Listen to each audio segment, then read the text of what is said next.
ഒരു കേസുമായി ബന്ധപ്പെട്ട് അഭിഭാഷകനെ കാണാൻ പോകുമ്പോൾ അറിഞ്ഞിരിക്കേണ്ട പല കാര്യങ്ങളുണ്ട്. നിങ്ങൾ പ്രതീക്ഷിച്ചു പോകുന്ന മറുപടി ഒരുപക്ഷെ ആദ്യ സിറ്റിംഗിൽ തന്നെ ലഭിച്ചുകൊള്ളണമെന്നില്ല. എങ്ങനെയാണ് കേസ് കൈകാര്യം ചെയ്യുന്നത് എന്നതും പൂർണ്ണമായും ആദ്യം തന്നെ മനസ്സിലായിക്കൊള്ളണമെന്നുമില്ല. നിങ്ങളുടേതുപോലെ പല കേസുകളും അദ്ദേഹത്തിന് അറ്റൻഡ് ചെയ്യേണ്ടതായിട്ടുണ്ട്. നിങ്ങളുടെ കേസ് പഠിച്ച് വിശദമായ ഒരു മറുപടി തരാൻ മറ്റൊരു സിറ്റിംഗ് കൂടി വേണ്ടി വന്നേക്കാം.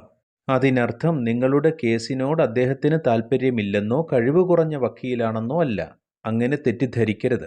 വിഷയങ്ങളുമായി ബന്ധപ്പെട്ട് സോഷ്യൽ മീഡിയയിൽ നിന്ന് അത്യാവശ്യം വേണ്ട അറിവ് നിങ്ങൾ നേടിയിട്ടുണ്ടാകും.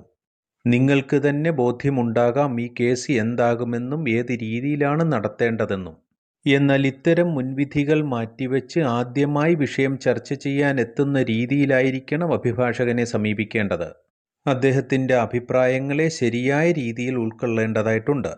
അദ്ദേഹത്തിൽ നിന്ന് വ്യത്യസ്തമായ അഭിപ്രായമുണ്ടെങ്കിൽ സാന്ദർഭികമായി അവതരിപ്പിക്കാവുന്നതുമാണ്.